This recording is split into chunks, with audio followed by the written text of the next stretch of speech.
Hello বন্ধুরা, আপনারা সবাই কেমন আছেন? আশা করছি সবাই ভালো আছেন। স্বপন টেমপ্লেট জোনের পক্ষ থেকে সকলকে স্বাগতম। আজ আমাদের আলোচনার বিষয় page break, orientation and column with a sample exam question. আমরা আলোচনা করব পেজ ব্রেক করে কিভাবে এক একটা পেজে এক এক ধরনের পেজ সেটআপ, পেপার সাইজ অথবা কলাম নির্ধারণ করা যায়। তো আমরা এখন মাইক্রোসফট ওয়ার্ড স্ক্রিনে যাই। পেজ ব্রেক বলতে সেকশন ব্রেক বা কন্টিনিউয়াস ব্রেককে বোঝাচ্ছি। এর মাধ্যমে আপনি ইচ্ছামতো পেজ ব্রেক করে বা সেকশন ব্রেক করে এক এক পেজে page setup, orientation, paper size use করতে পারেন। আপনি চাচ্ছেন উপরের কয়েকটি পেজে এক ধরনের পেজ সেটআপ দেবেন এবং নিচে কয়েকটি পেজে এক ধরনের পেজ সেটআপ দেবেন। আবার সর্বশেষ 2-3টে পেজে অন্য ধরনের পেজ সেটআপ দেবেন। মোট কথা আপনি ইচ্ছামতো পেজ সেটআপ দিতে পারবেন এই সেকশন ব্রেকের মাধ্যমে। প্রথমে আমরা কয়েকটা পেজ পাশাপাশি নিয়ে আসব। Ctrl+Enter-এর মাধ্যমে 10টা পেজ ক্রিয়েট করলাম। এবারে পাশাপাশি আমি পেজগুলোকে ডিসপ্লে করলাম। প্রতিটা পেজে আমি Ctrl+Enter দিয়ে সিম্পল পেজ ব্রেক করে তৈরি করেছি। এবারে আমি চাচ্ছি দ্বিতীয় পেজে এসে পেজ 2 লেআউট, ব্রেকস, কন্টিনিউয়াস। দুটো পেজ এভাবেই থাকবে। 4 নম্বর পেজে এসে পুনরায় ব্রেকস, কন্টিনিউয়াস। এখানে আমি 3টে পেজ একই রকম রাখতে চাচ্ছি। তারপর আমি 7 নম্বর পেজে এসে পুনরায় লেআউট, ব্রেকস, কন্টিনিউয়াস। পরের দুটো পেজ আবার অন্যরকম করতে চাচ্ছি। সেক্ষেত্রে 9 নম্বর পেজে প্রথমে ক্লিক করে লেআউট, ব্রেকস, কন্টিনিউয়াস। তাহলে আমি 10টি পেজকে 3-4টি ভাগে ভাগ করে সেকশন ব্রেক ইউজ করলাম। এবার আমি চাচ্ছি আমার 2 নম্বর পেজের ওরিয়েন্টেশন পোর্ট্রেট আছে, আমি এটাকে ল্যান্ডস্কেপ করব। পোর্ট্রেট হলো উপরে নিচে কোনো পেজ সেটআপ, আর ল্যান্ডস্কেপ হলো পাশাপাশি। ল্যান্ডস্কেপ পেজ প্রয়োজন হয় আমরা যদি একই পেজের মধ্যে অনেকগুলো কলাম পাশাপাশি থাকে, সেক্ষেত্রে অনেকগুলো তথ্য সেখানে ইনপুট করার প্রয়োজন হতে পারে। সেক্ষেত্রে সাধারণত ল্যান্ডস্কেপ পেজ প্রয়োজন হতে পারে। আমি ল্যান্ডস্কেপ পেজ ক্লিক করলাম। আমরা দেখতে পাচ্ছি প্রথম পেজ পোর্ট্রেট দেখা যাচ্ছে এবং পরবর্তী দুটো পেজ ল্যান্ডস্কেপ শো করছে। আবার পরবর্তী পেজগুলো পোর্ট্রেট হিসেবে শো করছে, কারণ আমরা এখানেও একটি সেকশন ব্রেক ইউজ করেছি। কোথায় কোথায় সেকশন ব্রেক আছে বা নাই সেটি আমরা কিভাবে বুঝব? সেটি দেখার জন্য হোম ট্যাবের আওতায় শো অ্যান্ড হাইড টুলসে ক্লিক করলে এখানে আমরা দেখতে পাচ্ছি সেকশন ব্রেকের জায়গাগুলো।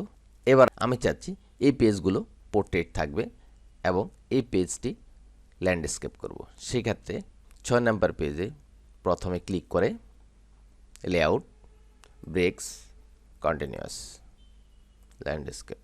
আমরা দেখতে পাচ্ছি প্রথম পেজটি পোর্ট্রেট, পরবর্তী দুটো পেজ ল্যান্ডস্কেপ, তারপরের পেজটি পোর্ট্রেট এবং তারপরের দুটো পেজ ল্যান্ডস্কেপ, এবং পরবর্তী পেজগুলো সবগুলো পোর্ট্রেট দেখা যাচ্ছে। আমি যদি চাই প্রথম পেজে আমি পূর্বে তৈরিকৃত একটি অফিস অর্ডার নিয়ে আসলাম। অফিস অর্ডারে বর্ডারটি বাদ দিলাম।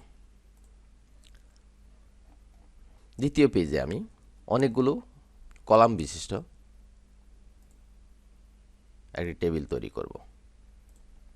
আপাতত আমি হোম ট্যাবের আওতায় শো হাইড টুলস ক্লিক করলাম। শো হাইড বাদ হলো। এখানে serial number, name, father's name, mother's name, present address, permanent address, monthly earn, comments এই ধরনের অনেকগুলো কলাম বিশিষ্ট একটি টেবিল নিয়ে আসলাম। টেবিলের সেলগুলোকে প্রয়োজন মতো বড় ছোট করে নিলাম বা রিঅ্যারেঞ্জ করে নিলাম। এবার আমি চাচ্ছি টেবিলটিতে অটো নাম্বার ইউজ করব। সেক্ষেত্রে নাম্বারিং টুলে ক্লিক করে যে কোনো ধরনের অটো নাম্বার ইউজ করা যাবে। অটো নাম্বার পজিশন বামে নেওয়ার প্রয়োজনে ডিক্রিজ ইন্ডেন্টে ক্লিক। এবারে ট্যাব কি প্রেস করলে ক্রমান্বয়ে আমাদের অটো নাম্বার তৈরি হবে। 4 নাম্বার পেজে পাশাপাশি কলাম বিশিষ্ট কোনো ধরনের সেল থাকতে পারে। এবারে দেখা যাচ্ছে আমাদের 5 নাম্বার পেজে আমরা আগেই তৈরি করে রেখেছিলাম পোর্ট্রেট ওরিয়েন্টেশনের পেজ। সেক্ষেত্রে আমরা এখানে কোনো ধরনের চিঠি বা কোনো ধরনের ডকুমেন্ট প্রয়োজন মতো টাইপ করতে পারি। এখানে আমি যেটি দেখাতে চেয়েছি সেটি হলো একই ডকুমেন্টের আওতায় কিভাবে অনেকগুলো পেজ নিজের মতো করে ল্যান্ডস্কেপ পোর্ট্রেটে রাখা যায় এবং পাশাপাশি কিভাবে কলাম তৈরি করা যায়। এখানে প্রয়োজন মতো ডকুমেন্ট আমরা টাইপ করব। পেজ নাম্বার 6 এসে আমরা পেজ সেটআপে যাব। পেজ লেআউটে গিয়ে পেজ সেটআপের কন্ট্রোলে ক্লিক করে লেফট 0.5, রাইট 0.5, বটম 0.5 নির্ধারণ করে ওকে। প্রয়োজন মতো পেজ সেটআপ নির্ধারণ করলাম। এই পেজের পেজ সেটআপ অন্য পেজের ক্ষেত্রে প্রযোজ্য হবে না, কারণ এখানে আমরা সেকশন ব্রেক ইউজ করেছি। এবারে আমরা এখানে দেখাবো দুটো কলামে পাশাপাশি কিভাবে আমরা যে কোনো এক্সাম কোশ্চেন তৈরি করতে পারি। সেক্ষেত্রে আমরা পেজ লেআউটে থাকা অবস্থায় কলাম 2 কলাম সিলেক্ট করলাম। এবারে ইনসার্ট টেবিল 1 রো সিলেক্ট করলাম। প্রয়োজন মতো ফন্টের সাইজ নির্ধারণ করে টাইপ করব। এখানে আমরা 3টি রোকে সিলেক্ট করে সেন্টার অ্যালাইনমেন্ট চুজ করলাম। প্রয়োজন মতো ফন্টের সাইজ নির্ধারণ করলাম, বোল্ড করলাম, বর্ডার ধরে প্রয়োজন মতো স্পেস বাড়িয়ে নিলাম। এখান থেকে আমার মূল কোশ্চেন শুরু হবে। এই পাশে টাইপ করব টাইম এবং এই পাশে টোটাল মার্কস টাইপ করব। সেক্ষেত্রে সেলে কার্সর রেখে রাইট ক্লিক করে split cell, number of column 2, number of row 1 থাকা অবস্থায় ওকে। এখানে লিখলাম টোটাল টাইম 2 আওয়ার্স। এখানে টাইপ করলাম total marks 100। Tab key press করলাম। পরবর্তী রো তৈরি করার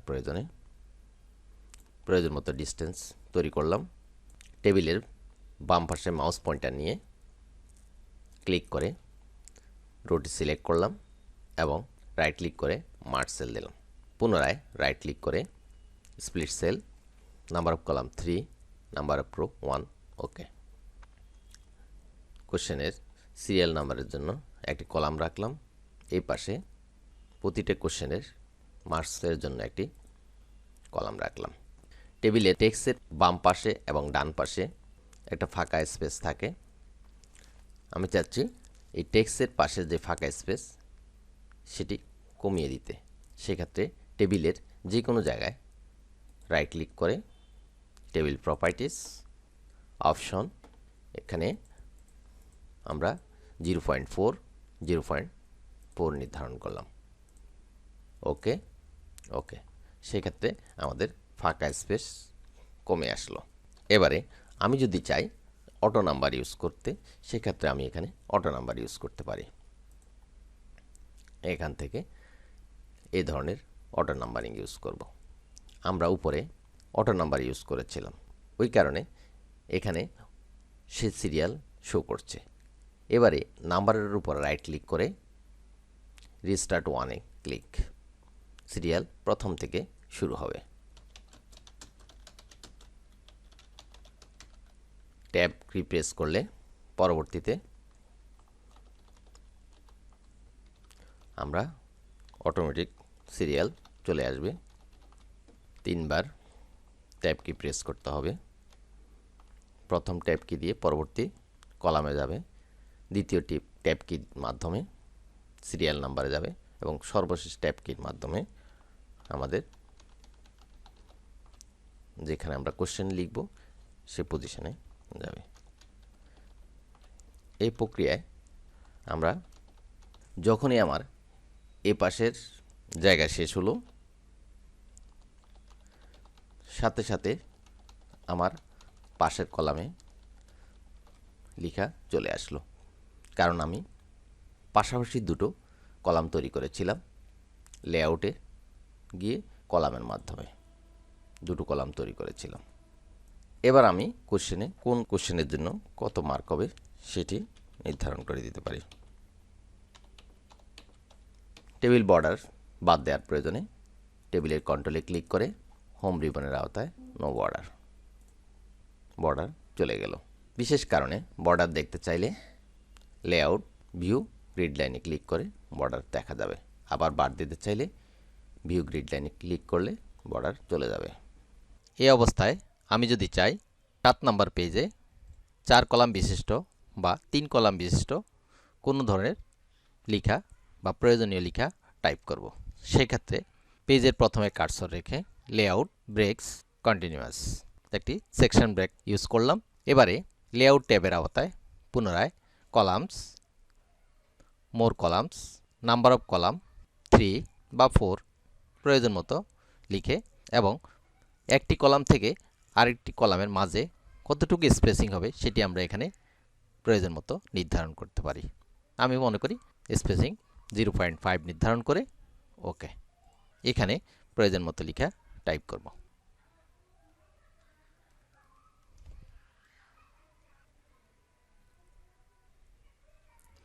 আমি 3 কলামের কিছু লেখা টাইপ করেছি।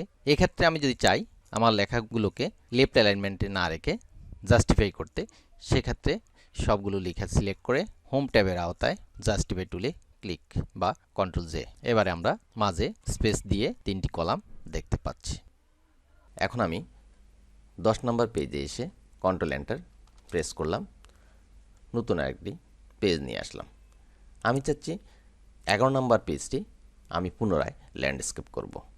সেক্ষেত্রে প্রথমে আমাকে যে কাজটি করতে হবে সেটি হলো পেজ লেআউট ব্রেকস কন্টিনিউয়াস। এবারে লেআউট ট্যাবে থাকা অবস্থায় ওরিয়েন্টেশন ল্যান্ডস্কেপ। এখানে আমরা দেখতে পাচ্ছি উপরের পেজ দুটি পোর্ট্রেটে আছে এবং নিচের পেজটি ল্যান্ডস্কেপে দেখা যাচ্ছে। এখানে প্রয়োজন মতো পেজ সেটআপ ইউজ করতে পারি। সেক্ষেত্রে পেজ সেটআপে গিয়ে মার্জিন হিসাবে টপে 2 ইঞ্চি, লেফটে 1.7 ইঞ্চি, রাইটে 1.7 ইঞ্চি এবং বটমে 1 ইঞ্চি। পেপারে ক্লিক করে A4 পরিবর্তে আমি legal size means 8.5 by 11 8.5 by 14 inch সাইজের পেপার ইউজ করব। ওকে। এখানে আমার ল্যান্ডস্কেপ লিগ্যাল পেজটিতে প্রয়োজন মতো যে কোনো ধরনের ডাটা ইনপুট দিতে পারবো। তো হয়ে গেল আমাদের পেজ ব্রেকের মাধ্যমে প্রয়োজন মতো ওরিয়েন্টেশন পেজ সেটআপ দিয়ে একটি ডকুমেন্ট তৈরি করা। আশা করি বুঝতে পেরেছেন। যদি এই ভিডিওর বিষয়ে কোনো মতামত থাকে, কোনো সমস্যা থাকে, তাহলে কমেন্টসের মাধ্যমে আমাকে জানাবেন। আমি চেষ্টা করব আপনাদের সেই সমস্যা দূর করার। যদি এই ভিডিওটি ভালো লাগে আপনার পরিচিতদের মাঝে শেয়ার করবেন, কমেন্টস করবেন, লাইক করবেন এবং সাবস্ক্রাইব করে চ্যানেলের সাথে থাকবেন। আজ এই পর্যন্তই। সবাই ভালো থাকবেন, সুস্থ থাকবেন।